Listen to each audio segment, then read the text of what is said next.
कभी धूप में, कभी छाँव में, कभी हसरतों के मुकाम में, जिंदगी के हर पड़ाव में सलाम है हाँ तुझको जिंदगी, सलाम है जिंदगी,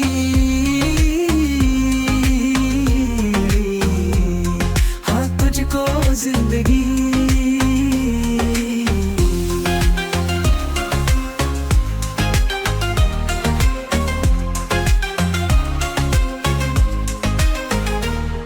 कभी सपनों की उड़ान में, कभी जज्बों के तूफान में, जिंदगी के हर इम्तिहान में सलाम है हाँ तुझको जिंदगी, सलाम है जिंदगी,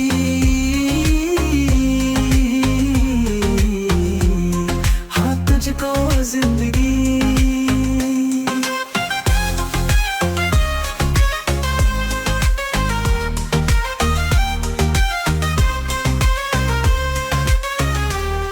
कभी खुशियों की बहार में, कभी घासों के तूफान में, हर मोड़ पे हर राह पे सलाम है हाँ तुझको जिंदगी, सलाम है जिंदगी,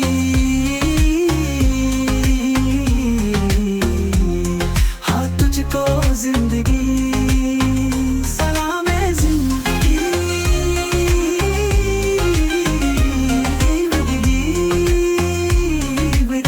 Sandu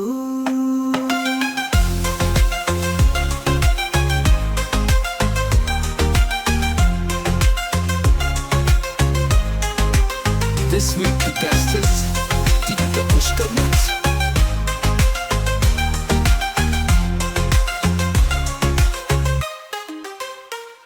This week the guest is Deepika Pushkarnath.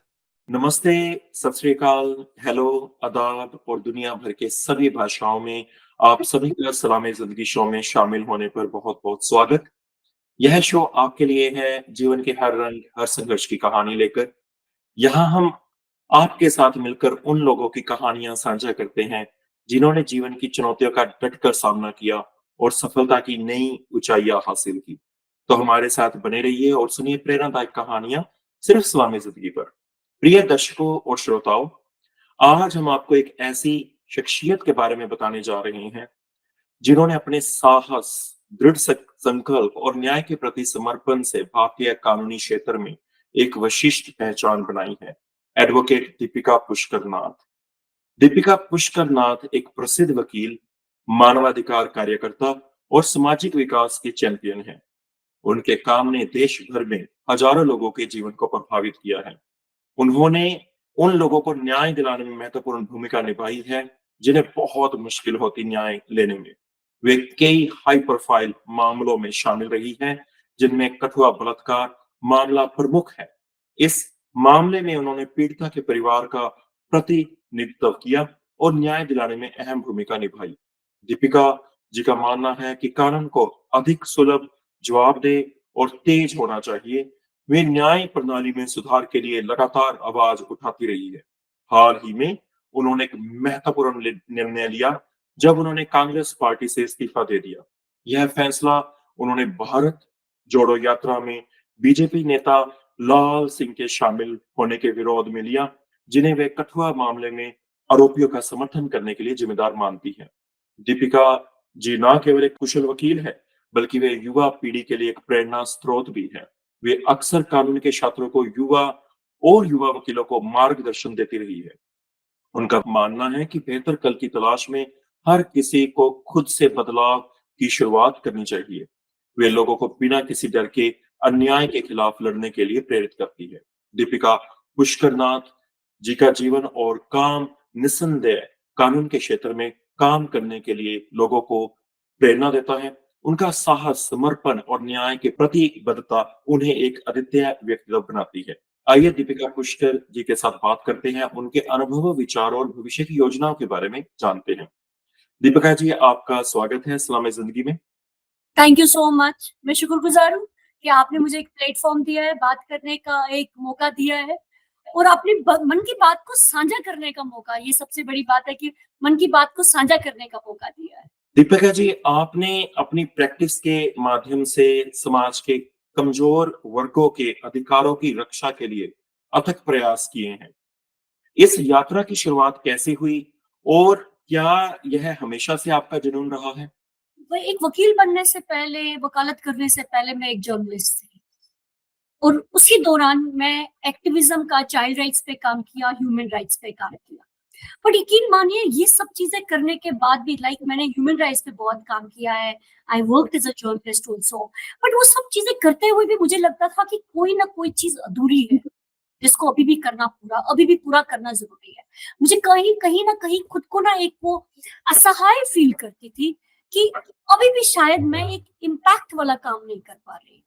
Then I decided to do law and where is जब मैं लॉ करना चाही, मैंने लॉ में एडमिशन लेना चाहा तो मेरे पेरेंट्स के पास उतने एवेन्यूज़ नहीं थे कि फर्दर मेरे को 3 साल तक मेरे एजुकेशन को सपोर्ट कर पाते। But there where there is will there is a way. जब इंसान में इच्छा होती है कि मुझे ये चीज़ करना है, तो मुझे लगता है रास्ते खुद ब खुद बन जाते हैं। And then I decided to become a lawyer and जब मैं वकील बनी, I started working on human rights cases. क्योंकि मुझे लगता था कि किसी ना किसी को न्यायालय जाके, कोर्ट जाके मतलब एक कंस्ट्रक्टिव वे में काम करने की ज़रूरत है। If you want to work for से लैंड माइन विक्टिम्स की बात करें, चाइल्ड राइट्स की बात करें, आप वुमेन राइट्स की बात करें, आप सेक्सुअल अब्यूज़ की बात करें या फिर आप ओवरऑल ह्यूमन राइट्स की बात करें, तो इट इज़ इम्पोर्टेंट कि कोई कंस्ट्रक्टिव वे में काम करे। तो मुझे लगा कि ये बेड़ा मुझे उठाना है। लोग तो कर ही रहे हैं, मैं भी ये बेड़ा उठा लेती हूँ और मैंने ये बेड़ा उठाने की कोशिश की। सच में मैं सिंधु जी एक चीज़ बोलूँ कि वो जर्नलिस्ट, वो एक्टिविस्ट, वो आज भी मेरे अंदर खेलते हैं। I never ceased to be a journalist, I never ceased to be an activist. वो एक कॉम्बिनेशन होता है ना, कहते हैं किसी चीज़ का ब्लेंड होना। I think I am blend of being an activist and blend of journalist, you know. वो सब चीज़ें मेरे अंदर है, तो वो चीज़ें कहीं न कहीं मुझे जजेस से सुनने को मिलता है कि Deepika you very emotional in your arguments. That is because मेरे अंदर आज की डेट में भी वो जर्नलिस्ट है, मेरे अंदर आज की डेट में भी वो एक्टिविस्ट है। And to be very honest Sandhu ji, मैं आज की डेट में भी ना लगातार बच्चों को बोलती हूँ, मैं माँओं को एडवाइस करती हूँ कि बच्चों को लॉ करवाओ। It is a weapon, it is a weapon that you need to give your children. आपको ये हथियार देना है आपके बच्चों को। और यकीन मानिए इतना स्ट्रॉन्ग फील करता है इंसान while I mean to become a lawyer, इतना स्ट्रॉन्ग फील करता है। मुझे तो लगता है कि मैंने ज़िंदगी का सबसे बड़ा डिसीज़न और सबसे खूबसूरत डिसीज़न लिया था, सबसे महत्वपूर्ण डिसीज़न लिया था by choosing this law profession. And ऐसा नहीं है कि मुश्किलें नहीं आई, ढेरों मुश्किलें आई। ऐसी मुश्किलें आई संधू जी कि जहाँ पर शायद फेलो कलीग्स ने एज़ अ सेक्स बॉम्ब देखा या फिर फिगर को देखा या फिर इनसाइड द क्लोथ्स देखने की कोशिश की या फिर फेयर स्किन देखा या फिर इजी टारगेट बोला। बट यकीन मानिए वो सब चीजें मेरे लिए एक मोटिवेशन थी, वो सब चीजें मेरे लिए एक इंस्पिरेशन थी और मुझे लगा कि नहीं, ये बोल रहे हैं let them be busy in this, I need to make myself busy in achieving my target. So my aim was to achieve my target. They were busy in maligning my image, but उनका वो image malign करना मुझे inspire करता रहा। So I am very thankful to them today. सो मुझे लगता है कि अगर आप में विल है संधू जी कुछ करने का, no one can stop you, no one can stop you on this. It is only that you need to fix your target. It is only that you need to see your target very clearly. रास्ते खुद ब खुद बन जाते हैं। बिल्कुल जी, बिल्कुल सही बात की आपने। एक मानवाधिकार वकील के रूप में आपने कई हाई प्रोफाइल और चर्चित मामलों को संभाला है, जैसे कठुआ रेप केस। ऐसे संवेदनशील मामलों में पीड़िता का प्रतिनिधित्व करते हुए आपको किन चुनौतियों का सामना करना पड़ता है? देखिए चुनौतियां तो ऐसा मैंने बताया संधू जी, जब इंसान क्लियर होता है ना तो चुनौतियां नहीं दिखती, तब सिर्फ मंजिल दिखती है। तो जब मैं रसाना का केस लड़ रही थी, आपको खुद से पता है, पूरे विश्व को पता है कि what all I faced at that time, but my target was very clear. शायद मैं वो अर्जुन की आंख जो थी ना, वो मछली थी। मेरे को मछली दिखाई दे रही थी, मछली की आंख दिखाई दे रही थी, मुझे अपोजिशन नहीं दिखाई दे रहा था। अगर मैं अपोजिशन देखना शुरू हो जाती संधू जी, तो शायद मैं डिस्ट्रैक्ट हो जाती। तो मैंने अपने कान बिल्कुल बंद कर लिए थे और आंखें अपने टारगेट पे लगा दी थी। सो अपोजिशन ऐसा भी कहना, मतलब I don't want to now play a goody picture saying that I did not have opposition or I did not face opposition. Yes, I did face opposition, but वो अंदर से कुछ ताकत थी, अंदर से एक विल थी, बस मन था कि इस बच्ची को इंसाफ मिले। सी, टारगेट अपोजिशन इतनी की थी कि मुझे किसी ने हाल ही में बताया that there was a plan to kill me, right? Yes, there was a plan to kill me. मैंने सोशल मीडिया में वो गालियां खाई हैं, वो गालियां खाई हैं, मुझे नहीं लगता मैंने वो गालियां सुनी, राइट? मेरे बच्चे ने जितना हैरेसमेंट फेस किया, मेरे बच्चे के जो एकेडमिक्स का मेरिट था वो लो चला गया, because I was not able to focus on my daughter. I was focusing on the case, but with the grace of God, that went very nicely. We could get the justice to the child, right? जितना मेरे capacity में था, जितना मेरे calibre में था, जितना मेरे एम्बिट में था, I gave my best. बाकी चुनौतियां जी हर एक जगह होती हैं, चुनौतियों का सामना करना, बस मैं फिर से दोहराना चाहूंगी कि चुनौतियों का सामना हम तभी कर पाते हैं when we have decided to it. अगर हम लोग हाफ हार्टेडली काम करते हैं ना संधू जी, मुझे लगता है then we are not fully into the work. When we actually decide to do it, पूरा काम में घुस जाते हैं, तब चुनौतियां नहीं दिखती, सिर्फ मंजिल दिखती है. कठुआ रेप केस के दौरान भारतीय जनता पार्टी के नेता लाल सिंह द्वारा आरोपियों का समर्थन किया जाना एक विवादास्पद मुद्दा बना. इस घटना पर आपकी प्रतिक्रिया क्या है और क्या यही एक कारण था जिससे आपने कांग्रेस छोड़ी? Definitely that was the only reason. Otherwise मैं आज की डेट में भी कांग्रेस के साथ जुड़ी हूँ, दिल में मैं आज भी कांग्रेस से रिलेटेड हूँ. I somewhere silently I promote even today. But point is कि जो decision of Congress party to take Chaudhary Lal Singh on board and give him ticket in recent Lok Sabha elections was something जिसने मुझे बहुत शेक किया. बिकॉज देखिए, हम दोगले नहीं हो सकते, हमारा चेहरा दो नहीं हो सकता. We need to be, one faced person, right? एक साइड से आप विक्टिम के लिए प्लीड कर रहे हो, दूसरी साइड से आप एक्यूज को नहीं प्रोटेक्ट कर सकते, ठीक है? So that made me, I was taken aback. देखिए, आपने भारत जोड़ो यात्रा की बात की. भारत जोड़ो यात्रा कन्याकुमारी से शुरू हुई, केरला तक पहुंची, फिर जम्मू कश्मीर आई. मैं वो इंसान हूँ जो केरला में भारत जोड़ो यात्रा को ज्वाइन करे. I was the person who donated from the core of, कहते ना, खुले दिल से मैंने डोनेशन दिया भारत जोड़ो यात्रा में कांग्रेस पार्टी को. I requested everyone. I said, Rahul Gandhi अपने में एक जमावड़ा है, राहुल गांधी अपने आप में एक आवाज है, राहुल गांधी को चौधरी लाल सिंह जैसे इंसान की जरूरत नहीं है भारत जोड़ो यात्रा में.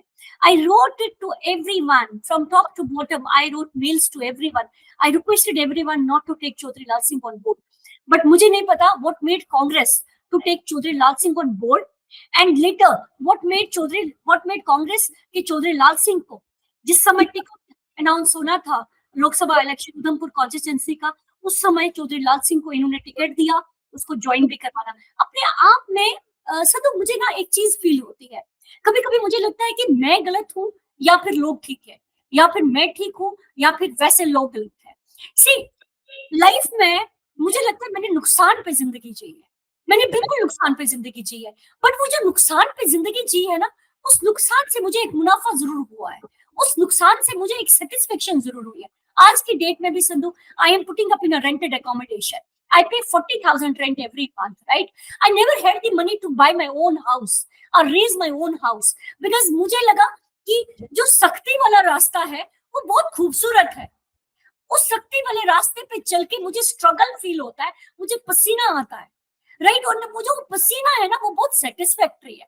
That gives glow on my face, that gives satisfaction to me or to the core, right? So मैंने अपनी जिंदगी नुकसान पे तो जी है, कंप्लीटली नुकसान पे जी है. बट मतलब एंड आई फेल्ट कि need to make them realise कि अगर आप चौधरी लाल सिंह को ऑन बोर्ड ले रहे हो, I will not be there with the Congress party. So मैंने अपने नुकसान पे, मैंने अपने यकीन मानिए अपने नुकसान पे कांग्रेस पार्टी छोड़ी, but I chose to be with my principles. I chose to be with my principles. Again, I tried to set an example कि नहीं, प्रिंसिपल से बढ़कर कुछ नहीं है. देखिए संधू जी, रब ने रोटी दी है, ऊपर वाले ने, मालिक ने रोटी लगाई है. I am a professional, right. I have good amount of cases in my office, right. मेरी बेटी को और मेरे को जितना रोटी भगवान, जितना खाना होता है ना संधू जी, उतना मैं अर्न कर लेती हूँ, राइट. सो मुझे मुझे बहुत ज्यादा भूख नहीं है, मैं बहुत मटेरियलिस्टिक नहीं हूँ. आज आके इंसान ने सब कुछ यहाँ इसी दुनिया में छोड़ के जाना है. It is very important that we are god fearing person. At least रब का खौफ तो रखना है ना. तो ऊपर वाले ने चाहा होगा और दे देगा, ऊपर वाले ने चाहा होगा बहुत कुछ देगा.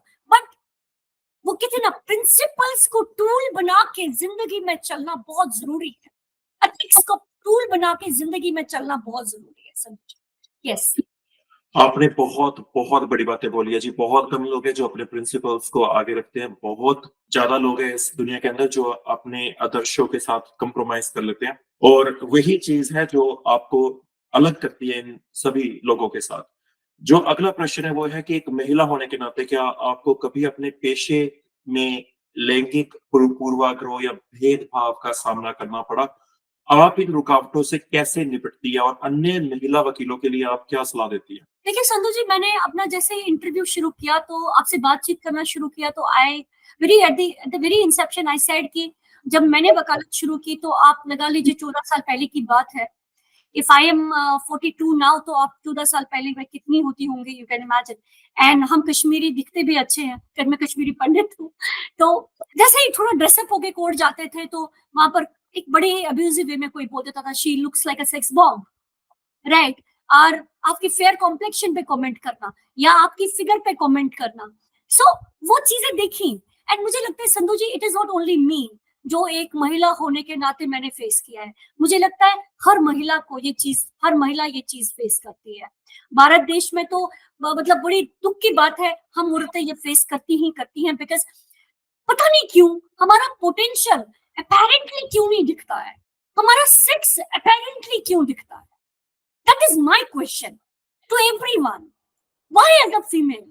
लोग हमें हमारा सेक्स क्यों देखते हैं, हमारा पोटेंशियल क्यों नहीं देखते हैं. तो मेरा पोटेंशियल इनिशियली किसी को नहीं दिखा, इनिशियली शायद मेरा सेक्स दिखा, राइट. वो चीज मुझे ट्रबल करी, बट मैंने उस ट्रबल को अपने लिए एक टारगेट में फिक्स कर लिया था संधू जी.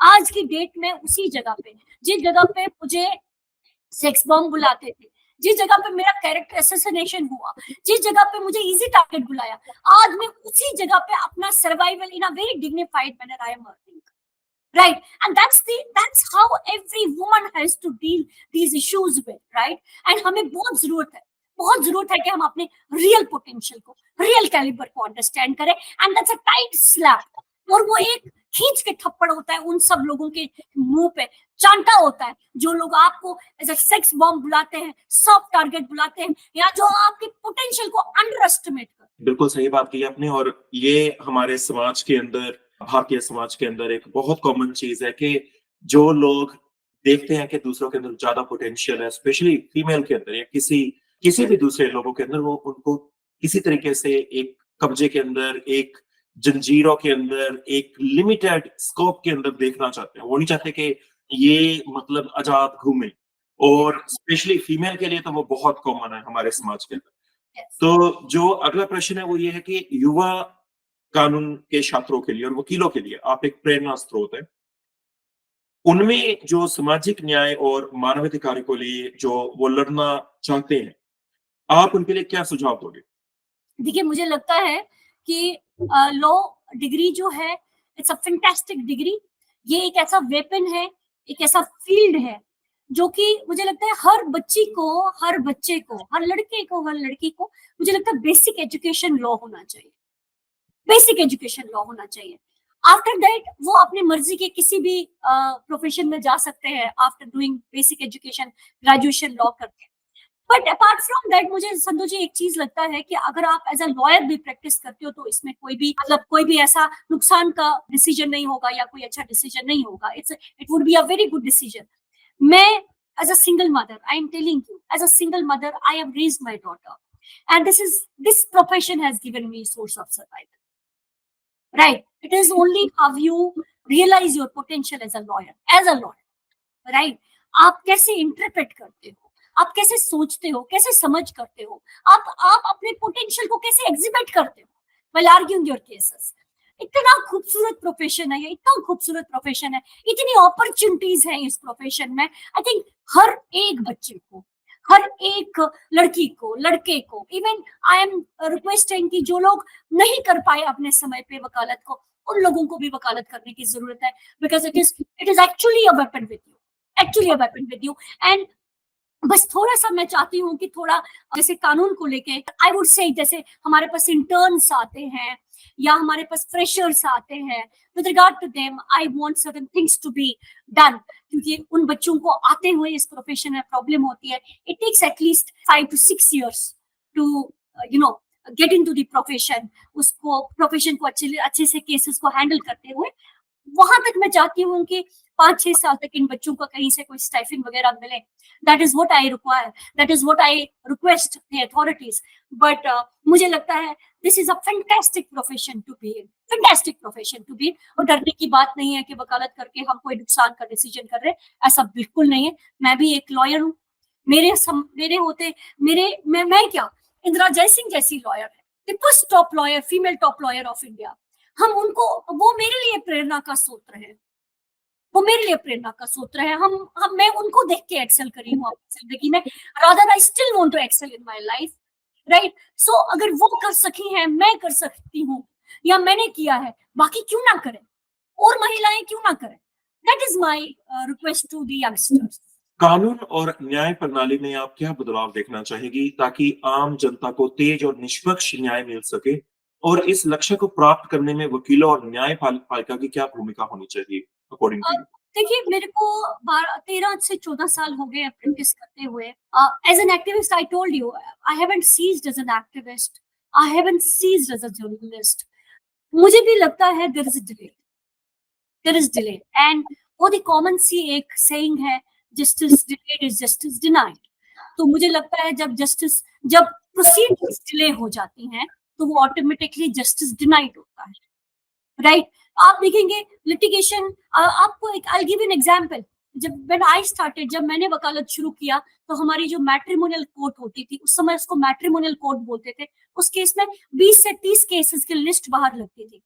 आज की डेट में 2024 में वो मैट्रिमोनियल कोर्ट जो हुई है, दो कोर्ट्स में स्प्लिट हो गई है। Now there are family courts, that matrimonial court has become family court, वो भी दो कोर्ट्स हो गई है। दोनों कोर्ट्स को 100 केसेस की लिस्ट लगी होती है। अब आप खुद देखिए, वो जो, this is simple example, right. वो जो एक लड़की है या एक लड़का है जो डिवोर्स के लिए आते हैं, उनको 5-6 साल तो डाइवोर्स लेते लेते हो जाता है। सो वो कब सेटल होंगे, से if court grants them divorce, right, तो वो कब सेटल होंगे दोबारा से अपने लाइफ में, राइट। सो फीमेल्स के साथ ज्यादा प्रॉब्लम होती है। So I want speedy justice to be there. और स्पीडी जस्टिस जो है Sandhu ji, it is not possible. एक तरीके से आप बोलेंगे स्पीडी हियरिंग होनी चाहिए, speedy hearing is one component, there are multiple components when we talk about speedy justice. आपको इंफ्रास्ट्रक्चर रेज करना है, आपको स्टाफ रेज करना है, आपको जजेस और लाने हैं, right. Above all you have to do the audit of work. आप पैसे का ऑडिट कर लेते हैं, हमें केसेस का भी ऑडिट करना है, हमें काम का ऑडिट करना है। मुझे लगता है जो हॉस्पिटल्स में डेथ होती है, हमें उन डेथ्स का भी ऑडिट करना है। ओनली देन उसी जब हम ऑडिट करेंगे, ऑडिट के बाद ही इम्प्रोवाइजेशन होगी। एंड सबसे बड़ी बात है संधू जी, मुझे लगता है इट शुड मैटर, हमें फर्क पड़ना चाहिए। बेसिकली हमें फर्क नहीं पड़ता, राइट। 2 महीने की डेट पड़ती है केस में, 3 महीने की डेट पड़ती है। वो 3 महीने, वो 2 महीने किसी की जिंदगी में मैटर करते हैं। We need to be sensitive, and once we are sensitive, we have the will. I think then only the system will be upright. Yes. कई लोग हैं जिनकी मृत्यु तक हो जाती है, पर उनके केसेस के अंदर उनकी डेट्स नहीं आती। Definitely. तो जो ह्यूमन राइट्स है और सोशल डेवलपमेंट के क्षेत्र में काम करने वाले जो लोग हैं, उनके लिए बहुत जरूरी है कि उनके अंदर करुणा हो, उनके अंदर एक जज्बा हो। ये अनिवार्य गुण है। तो इन मूल्यों को आप किस प्रकार अपने काम में शामिल करती है और कैसे इन्हें बनाए रखती है? संधू जी, मैं एक चीज बताना चाहूंगी आपके माध्यम से। आज 2014 के बाद हिंदुस्तान में एनजीओ कल्चर मैंने कम होता हुआ देखा है। आई डोंट नो व्हाई एंड 2014 में इसलिए बोल रही हूँ कि 2014 में Bharatiya Janata party came in power, right, and has been in power since 2014, right, third term है उनका।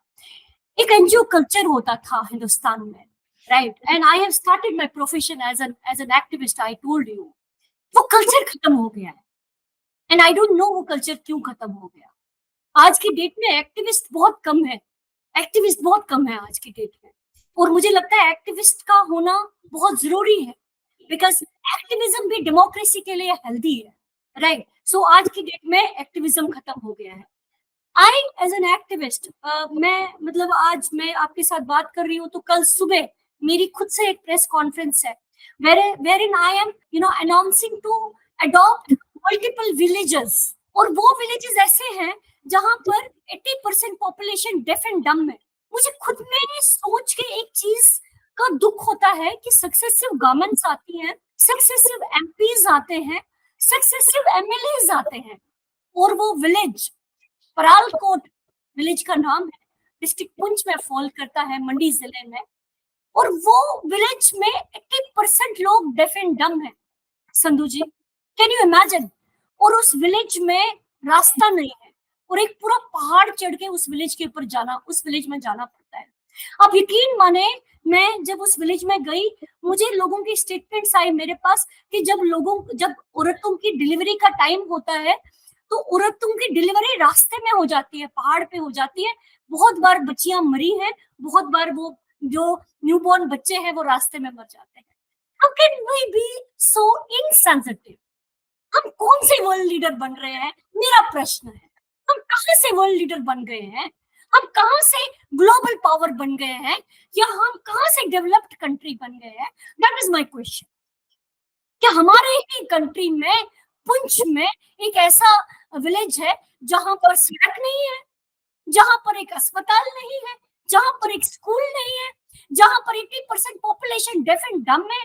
तो we need to have the activism culture again, we need to have the NGO culture again. हाँ, अगर आपको लगता है कहीं पर मिस एप्रोप्रिएशन होती है, always checks and balances can always be there. आप चेक्स एंड बैलेंसेस से उसको प्रॉपर्ली मॉनिटर कर सकते हो, बट हम करप्ट नहीं कर सकते। सो एक्टिविस्ट का होना बहुत जरूरी है। Feeling of being activist, feeling the pain is very important, Sandhu ji. That is very important. Yes. बिल्कुल सही बात कही आपने। और मे भी ये जो एक्टिविज्म और एनजीओ है वो कल्चर इसलिए शायद भारत के अंदर इस टाइम नहीं है क्योंकि एक जो डर का माहौल बनाया जो Yes. जा रहा था और अभी भी है, उसके Right. लिए मे भी जो एक्टिविस्ट है वो एक दुश्मन है उस माहौल के खिलाफ। तो इसीलिए शायद ये एक रीजन रहा होगा। तो जो सोशल एक्टिविज्म और जनहित के मुद्दों पर आप सोशल मीडिया प्लेटफॉर्म का खूब इस्तेमाल करती है। मैंने आपको फॉलो किया है डे वन से, जब कठुआ की जो चीज थी वो आई थी। तो नई पीढ़ी तक पहुंचाने में और जागरूक करने में इन सोशल मीडिया माध्यमों की भूमिका के बारे में आपका क्या विचार है? आपको याद होगा हम लोग बचपन में आर्टिकल लिखते थे, तो वो हम लोगों को काफी ज्यादा स्ट्रगल करना पड़ता था उस आर्टिकल को पब्लिश करवाने के लिए। कभी हो जाता था, कभी नहीं हो जाता था, कभी वो एक डिसअपॉइंटमेंट होती थी कि मैंने लिखा, या हम फिर कविताएं लिखते थे। आज की डेट में you have the platform available with you, right. आपको कहीं जाने की जरूरत ही नहीं, you post it on social media, people will read it. But I request youngsters to use it in a rightful manner, right. हम Indians में मैं फिर से बोलना चाहूंगी, मुझे माफ कर दे अगर किसी को बुरा लगेगा, बट हम इंडियंस में मुझे लगता है हम मेरिट्स को कम देखते हैं, डिमेरिट्स को कम देखते हैं। हम उसका बेस्ट यूज कम करते हैं, हम उसका खराब यूज ज्यादा करते हैं।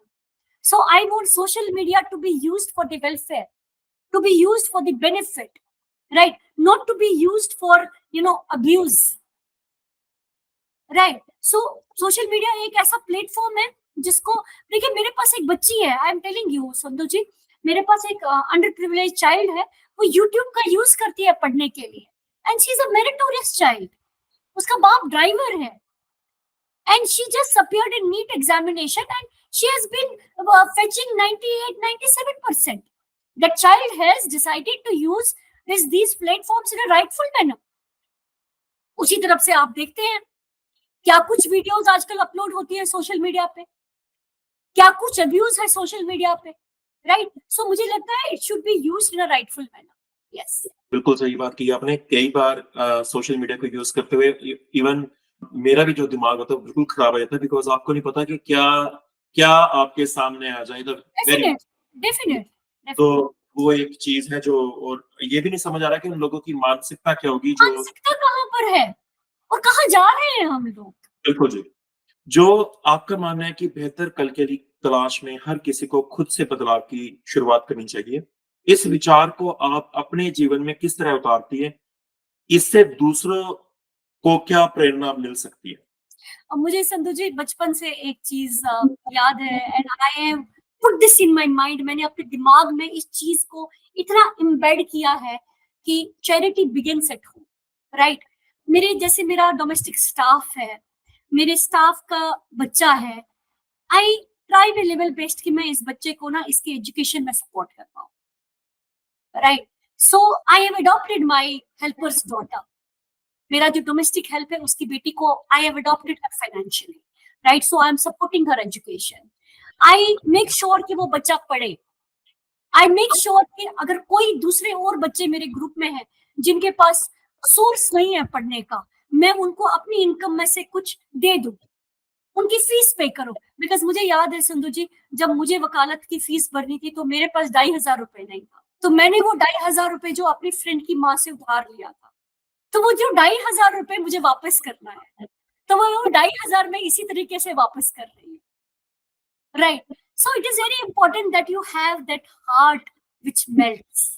You have the eyes, have tears. So वो बहुत जरूरी है। हम कितने भी खतरनाक क्यों ना हो, हम कितने भी फायर ब्रांड क्यों ना हो, बल दिल का पिघलना बहुत जरूरी है संधू जी। सो मैं अपने घर से शुरुआत करती हूँ, मेरी चैरिटी मेरे घर से शुरू होती है। I treat my helpers with love and respect and dignity.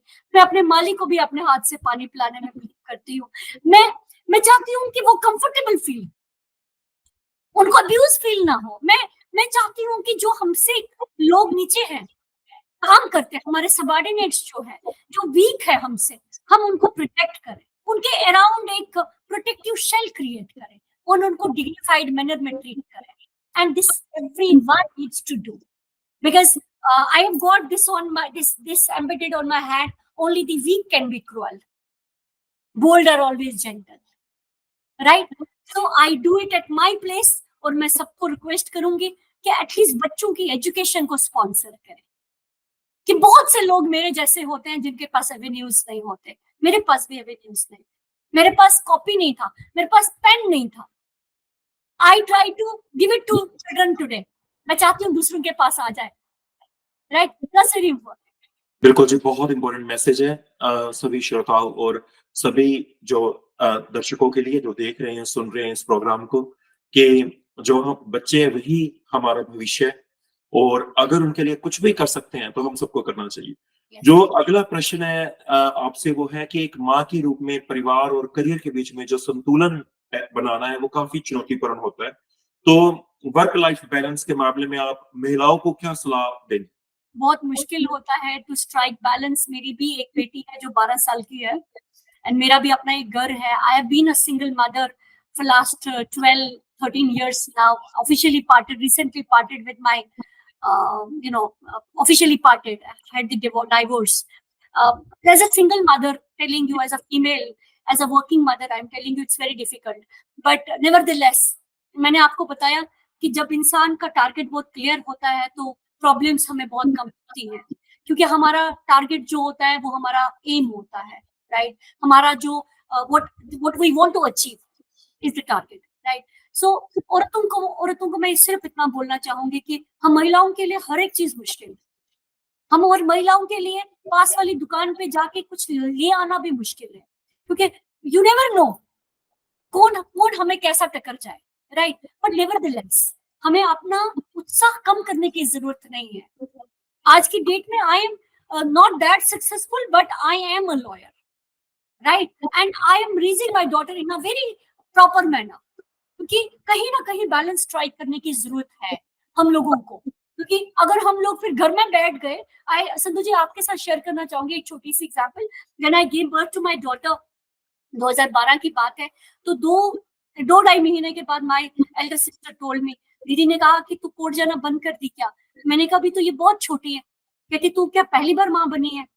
बहुत औरतें माँ बनती हैं, तो छोड़ दो इसको, कोई बात नहीं घर पे, और कोर्ट जाना शुरू कर दो। तो मुझे याद है संधू जी, मेरी 2 महीने की बेटी को मैंने अपनी डोमेस्टिक हेल्प के पास छोड़ दिया था, and I started joining my practice, because मेरे पास सर्वाइवल का सोर्स भी और कोई नहीं था। That was the only source of survival after my husband withdrew from me, right? So मैंने, सब कुछ हो जाता है संधू जी, सब कुछ हो जाता है अगर आप करना चाहो। कुछ नहीं होता, होते हुए भी कुछ नहीं होता अगर आप नहीं करना चाहो, right? That's the message to everyone. जो आपका हौसला है वो काबिल तारीफ है। जो अगला प्रश्न है वो है कि भारतीय राजनीति में सांप्रदायिकता और धार्मिक ध्रुवीकरण एक बड़ी समस्या है। आपके हिसाब से इस मुद्दे का समाधान क्या हो सकता है, और वकीलों एवं कानूनी पेशेवरों की इसमें क्या भूमिका हो सकती है? संधू जी मुझे ऐसा लगता है, जो नैरेटिव है, जो रिलीजन का नैरेटिव है, जो कास्ट का नैरेटिव है, जो हेट्रेड का नैरेटिव है, जो एक दूसरे को भाई से लड़ाने का नैरेटिव है, राम मंदिर को बेच के वोट कमाने का नैरेटिव जो है, उसके खिलाफ लोग खुद से लड़ सकते हैं। आप मैं कुछ नहीं कर सकते। It is important that people realise it. और with the grace of God आपने देखा होगा रिसेंट इलेक्शंस में Bharatiya Janata Party could not touch that desired figure. Why? Because लोगों में जागरूकता आ रही है, राइट? वही अयोध्या की बात करेंगे तो उसी अयोध्या में दूसरे छोटे मंदिरों को तोड़ के भगवान राम का मंदिर बना, लोगों के घरों को तोड़ के भगवान राम का मंदिर बना। अब बोलो मेरे भगवान राम एक डिस्प्यूटेड जगह पे कैसे रह सकते हैं, राइट? तुम किसी गरीब का घर तोड़ के एक भगवान का घर कैसे बना सकते हो? So it is important that we speak. वही बात आ गई ना, let us make good use of social media, let us speak on social media, right? और लोगों में जागरूकता आने की जरूरत है, लोगों को खुद से एक डिसीजन लेने की जरूरत है कि क्या हम डेवलपमेंट के साथ खड़े हैं या फिर हम हेट्रेड के साथ खड़े हैं। आज आके तो हमने डेवलपमेंट की बात करनी है ना, अगर ग्लोबल पावर बनना है तो ग्लोबल पावर तो ऐसे नहीं बनेंगे ना धर्म के नाम पे लड़ लड़ के। सो वो जो वो मेरिट है भारतीय जनता पार्टी के पास, वो मेरिट खत्म हो चुका है संधू जी। एंड वो समय दूर नहीं है जब लोग खड़े होकर खुद से फैसला करेंगे, yes we need the government which ensures the development. बाकी वकीलों की बात करूं, जुडिशरी की बात करूं, तो judiciary needs to be independent. Judiciary needs to give independent decisions. And judiciary it is not only, देखिए जो अगर आप एपेक्स कोर्ट ऑफ इंडिया की बात करें या हाई कोर्ट्स की बात करें, जो कॉन्स्टिट्यूशनल फोरम्स है, these are the constitutional forums, इनके पास इनहेरेंट पावर्स होती है। ये इन इट्स ओन मोशन भी केसेस करके ऑर्डर्स पास कर सकते हैं, इनको किसी याचिका की जरूरत नहीं होती। ये इन इट्स ओन मोशन भी सुओ मोटो कॉग्निजेंस लेके भी कर सकते हैं, प्रोवाइडेड ये करें, प्रोवाइडेड दे रियलाइज इट। अब आप परालकोट जैसी जगह की ही बात करें जहां 80% डेफ एंड डम्ब पॉपुलेशन है, या आप रजौरी के कुछ जिलों की बात करें, रजौरी के कुछ विलेजेस की बात करें जहां पर डेफ एंड डम्ब लोग हैं, क्यों आज तक ये प्रॉब्लम किसी को नहीं दिखी? क्यों एक पुलिस नहीं होती कोर्ट्स की तरफ से? क्या कोर्टें पढ़ती नहीं? क्या कोर्टों में जो वो जजेस होते हैं जो हाई लेवल का प्रोटोकॉल एंजॉय करते हैं, क्या वो अखबार नहीं पढ़ते? क्या उनको देश की समस्याएं नहीं दिखती? दिखती है बट मैटर नहीं करती। इन its own motion suo motu cognizance के केसेस बहुत कम हो चुके हैं संधू जी। मैंने आपको बोला ना 2024 से पहले, 2014 से पहले सब कुछ होता था, 2014 के बाद बहुत चीजें कम हो गई।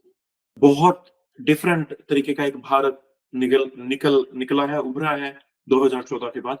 और उसके पीछे रीजंस भी हैं, काफी रीजंस हैं, क्योंकि जो पॉलिटिकल पार्टी है वो एक तरीके से लोकतांत्रिक देश को एक डिफरेंट डायरेक्शन देना चाहती है जहां पे वो खुद का राज कर सके। और जो लोग हैं, काफी लोग वो उसी तरीके से, जिस तरीके से चाहे वो मुगल थे, चाहे वो ब्रिटिशर्स थे, चाहे वो कोई भी थे, उसी तरीके से वो सोए हुए हैं, उसी तरीके से वो आपसी झगड़ों के अंदर और चीजों के अंदर इतना ज्यादा बहके हुए हैं कि उनको समझ ही नहीं आ रहा कि हमारा जो समाज है राइट। जो हमारा देश है वो किस डायरेक्शन के अंदर मूव कर रहा है।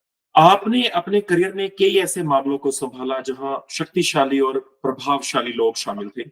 और एक मेरा इस प्रश्न पे आने से पहले मैं एक और प्रश्न पूछना चाहता हूँ कि उस समाज के अंदर जहां पर जो कुछ इंसान है वो भेड़िया या एक शैतान से भी बदतर बन जाते हैं, तो उस समय जब आप एक, वैसे तो हम बहुत देवियों को अपनी माँ के रूप में पूजते हैं और औरतों को पता नहीं कितना एक कागजी जो चीजें होते हैं सम्मान देते हैं।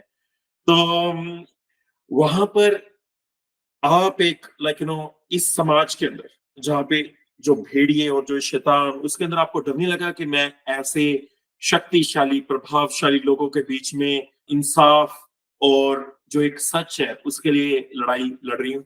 संतोष जी, ये क्वेश्चन जो है, ये ऐसा है कि आपको डर नहीं लगा क्या? मुझे अंधेरे से बचपन में बहुत डर लगता था।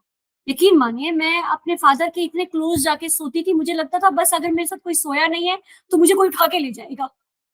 बट उतना ही डर खत्म हो गया जब मैंने प्रोफेशन जॉइन किया। वो अंधेरा अब कभी दिखता ही नहीं है, वो डर अब लगता ही नहीं। क्या ही हो जाएगा? ज़्यादा से ज़्यादा क्या ही हो जाएगा? कहते हैं ना, मालिक पे जिनको विश्वास होता है ना, मालिक जिन लोगों को सृष्टि पे विश्वास होता है ना, जो ये नेचर है, यूनिवर्स है, राइट? तो जब आप गॉड के ऊपर चीजें छोड़ देते हो, and when your intentions are pious, तब आपको कोई हाथ नहीं लगा सकता। तो मैंने जब भी काम किया है ना, वो इंसाफ के लिए काम किया है। There is a power which is protecting me, right? And that's it. तो डर खत्म हो जाता है। मुझे डर नहीं लगता, सीरियसली डर नहीं लगता। आज की डेट में भी मुझे बता दीजिए कुछ भी करने के लिए, I will do it. But I need to be satisfied कि जो मैं कर रही हूँ वो ठीक है। It is only I then I will do it, right? And I need to be satisfied कि जो मेरा स्टेप है वो किसी को बेनिफिट देगा, किसी गरीब को बेनिफिट देगा, किसी लाचार को बेनिफिट देगा, किसी असहाय को बेनिफिट देगा। Only then I will do it, right? और रसाना की लड़ाई ऐसी ही थी। To be very honest, I need to share कि मैंने एक सिटिंग जज को सजा करवाई है। एक सिटिंग जज को कन्विक्शन करवाया है, उसको टर्मिनेट करवाया। मुझे कभी डर नहीं लगा कि इसके फेलो कलीग्स कभी मुझे ऑर्डर नहीं देंगे, बिकॉज मुझे पता है हर एक चीज मेरिट्स पे डिसाइड होती है। लोअर कोर्ट नहीं देगा, मैं हाई कोर्ट चली जाऊंगी। हाई कोर्ट नहीं देगा, मैं सुप्रीम कोर्ट चली जाऊंगी। I know what are the means and ways, right? And when you are aware, जब आप में जागरूकता है तो डर नहीं रहता। तो जागरूक होना बहुत जरूरी है। एक ही जिंदगी है और उसी जिंदगी के अंदर ही हमने सब कुछ हासिल करना है। और आप इंसाफ की लड़ाई के लिए जो कर रहे हैं वो बहुत कम लोग हैं जो इस समय किसी भी देश के अंदर खड़े हो सकते हैं और इस तरीके से जागरूक हैं। तो जो अगला प्रश्न है वो है कि एक वकील और सामाजिक कार्यकर्ता के रूप में अक्सर आपको विरोध और आलोचनाओं का सामना करना पड़ता होगा। इन दबावों का सामना करने और आदर्शों का पर अडिग रहने के लिए आप खुद को कैसे प्रेरित करती हैं? आपको क्रिटिसाइज वही करते हैं जिनको आप एक पोटेंशियल दिखते हो, जिनको आप एक थ्रेट दिखते हो, राइट? सो मैं भी बहुत लोगों को थ्रेट दिखती हूँ। मुझमें भी बहुत लोगों को बहुत ज्यादा पोटेंशियल दिखता है। मेरे को सीरियसली स्पीकिंग संधू जी, मुझे आज की डेट में कोई गाली दे दे, मेरे पीछे कुछ भी बोल दे, कहते हैं ना मैं एक बेसिक एग्जांपल दूंगी। हमारे यहाँ बहुत बार ये रिपीट किया जाता है, एक हाथी जो होता है ना, हाथी वो मस्त होता है, उसको उसके साइज का अंदाजा होता है और उसको पता होता है कि उसने चलना है। तो आज की डेट में मैं वो हाथी बन गई हूँ, मुझे मेरे साइज का अंदाजा है, राइट? सो मेरे लिए वो जो डिस्ट्रक्शन है, मैं उसको कहीं नहीं मानती। कोई कुछ भी बोलते, मुझे पता है मैंने क्या करना है। So that's how I decide my ways and that's how I fight my wars, that's it. जो अगला प्रश्न है वो ये है कि भारत में महिलाओं और बच्चों के खिलाफ अपराध में एक तरीके से उछाल आता जा रहा है हर एक सेकंड।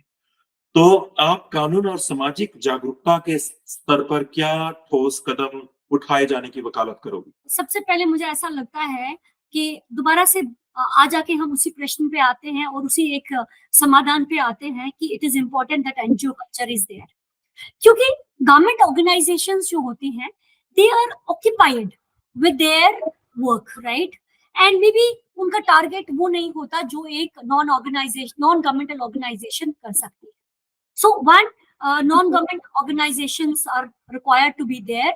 And second, हमें I as a person, I as an activist, it is important, I as a lawyer, it is important कि मैं वो काम करूं जैसे रसाना का काम है. That was a case of sexual abuse, right? So I decided, आप यकीन माने संधू जी, though there were allegations that I have minted a lot of money, if I would have minted a lot of money, I would have not put up still in a rented accommodation, right? But I know I did not mint a single money out of that case, right? So मैंने वो pro bono किया. So ऐसे cases as a lawyer, I believe we need to do pro bono. Pro bono cases करने की जरूरत है. Second, जो कानून हम लाते हैं, कानून को rightful way में उसकी implementation की बहुत ज्यादा जरूरत है. Then you need to have forums also, right? And then forums के बाद जो judges होते हैं, उनकी proper training कब भी जरूरी है. And जो police stations है, I told you, it is a multi-component चीजें हैं ये मल्टी कंपोनेंट चीजें हैं. आप एक चीज करके सिर्फ आप टारगेट को अचीव नहीं कर सकते संधू जी. आपको बहुत सी चीजें करनी है, फिर वो बहुत सी चीजें करके आप उस टारगेट को अचीव करते हैं. अबाउट देखिए, जैसे आपके पास कमीशंस है, आज की डेट में भी चाइल्ड लेबर का इतना ज्यादा अब्यूज है हमारे देश में. आज की डेट में भी सेक्सुअल अब्यूज इतना है हमारे देश में. Where are the organisation? आप सरकार को पूछे क्या आपके कमीशंस ने कितना काम किया. Let us do audit of work, clear हो जाएगा. आज की डेट में भी आप देखिए, अब बच्चों को छोड़िए, रेड लाइट एरियाज है हमारे देश में, it has not been legalised. मुझे लगता है, how can you legalise a profession where women are forced to sell their bodies?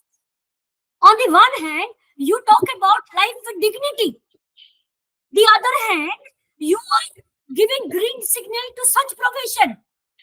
You are in contradiction with yourself. आप एवेन्यूज क्यों नहीं जनरेट करते उन औरतों के लिए? आप सर्वाइवल क्यों नहीं जनरेट करते उन औरतों के लिए? राइट? और why there are commissions, there are women rights commission, there are child rights commissions. Where are those commissions? क्या वो सिर्फ प्रोटोकॉल एंजॉय करने के लिए है?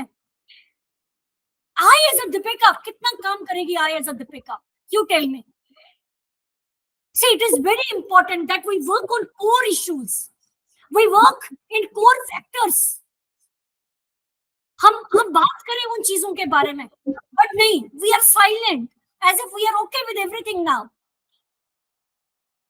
So problems है और visible है, बट हम उनको अनदेखा कर रहे हैं. अब स्लम्स की बात कर रहे हैं. अब जाइए, आज की डेट में भी कितने स्लम्स हैं, और स्लम्स में उन बच्चों की ड्रग पेडलिंग में, children are into drug peddling. Narco terrorism की बात करें, आप कहते हैं जम्मू कश्मीर हमने टेररिज्म बंद कर दिया.